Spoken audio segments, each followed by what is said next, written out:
नमो शेतकरी महासन्मान निधी योजनेचा 9वा हप्ता देखील शेतकऱ्यांच्या खात्यात लवकरच जमा होणार आहे। शेतकरी मित्रांनो, महाराष्ट्र शासनाकडून 8वा आणि 9वा हप्ता खूप रखडलेला होता, त्यामुळे महाराष्ट्र शासनाने 8वा हप्ता शेतकऱ्यांच्या खात्यात पाठवलेला आहे। परंतु जो 9वा हप्ता बाकी आहे तो देखील शेतकऱ्यांच्या खात्यात लवकरच जमा होणार आहे, अशी मोठी घोषणा देवेंद्र फडणवीस यांनी केलेली आहे। परंतु हा हप्ता शेतकऱ्यांच्या खात्यात नेमका कधी पडणार, कोणत्या जिल्ह्यामध्ये पडणार आणि कोणकोणते जिल्हे यामध्ये सामील आहेत ते आपण या व्हिडिओमध्ये पाहणार आहोत। शेतकरी मित्रांनो, नमो शेतकरी महासन्मान निधी योजनेच्या पैशासाठी महाराष्ट्र शासनाकडे सध्या बजेट कमी आहे, त्यामुळे शासनाने या 36 जिल्ह्यामध्ये 2 गट निर्माण केले आहेत। 18 जिल्ह्याचे 2 गट आहेत, त्यामुळे पहिल्यांदा 18 जिल्ह्यामध्ये पैसे जमा होणार आणि त्यानंतर राहिलेल्या 18 जिल्ह्यामध्ये पैसे जमा होणार। त्यामुळे या 18 जिल्ह्यामध्ये तुमचा जिल्हा येतो का हे तुम्ही नक्की पहा। शेतकरी मित्रांनो, पीएम किसान योजनेचा हप्ता आल्यानंतर शेतकऱ्यांना खूप आतुरता लागली होती की आपला पण नमो शेतकरी महासन्मान निधी योजनेचा हप्ता कधी येतो।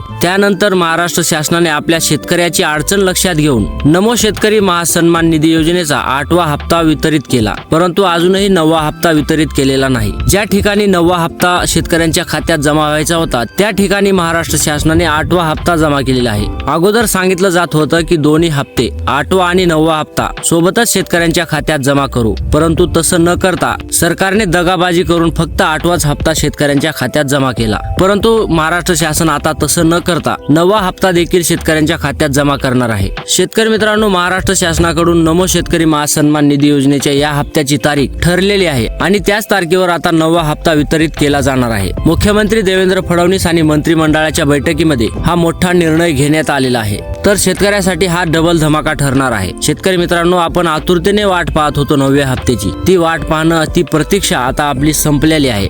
अनेक शेतकरी बांधव नमो शेतकरी महासन्मान निधी योजनेच्या या 2000वर अवलंबून असतात आणि त्यांची ती खरी गरज असते। आता तीच गरज पूर्ण करण्यासाठी महाराष्ट्र शासनाने हा मोठा निर्णय घेतलेला आहे। शेतकरी मित्रांनो, आपल्याला माहित आहे पीएम किसानचा एकही हप्ता मागोमोरी होत नाही, परंतु नमो शेतकरी योजनेचा हा हमेशा हप्ता पाठीमागे पुढे होत असतो। परंतु आता चिंता करायची गरज राहिलेली नाही। आता 9वा हप्ता देखील डीबीटीच्या माध्यमातून शेतकऱ्यांच्या खात्यात जमा होणार आहे। तर आता पाहूयात कोणकोणत्या जिल्ह्यामध्ये हे पैसे येणार आहेत। शेतकरी मित्रांनो, खास करून मराठवाड्यातील 8 जिल्हे आणि विदर्भातील 11 जिल्हे या जिल्ह्यामध्ये अगोदर पैसे वाटप होणार आहेत। तर शेतकरी मित्रांनो, तुम्ही मराठवाड्यातून आहात की विदर्भातून आहात हे आम्हाला कमेंट बॉक्स मध्ये नक्की कळवा आणि थोड्याच दिवसात शेतकऱ्यांच्या खात्यात पैसे जमा देखील होणार आहेत। तर शेतकरी मित्रांनो, नमो शेतकरी महासन्मान निधी योजनेविषयी तुमचं मत काय आहे आणि तुम्हाला काय वाटतं हे आम्हाला कमेंट बॉक्स मध्ये नक्की कळवा। तर भेटूयात पुढच्या व्हिडिओमध्ये, तोपर्यंत जय महाराष्ट्र।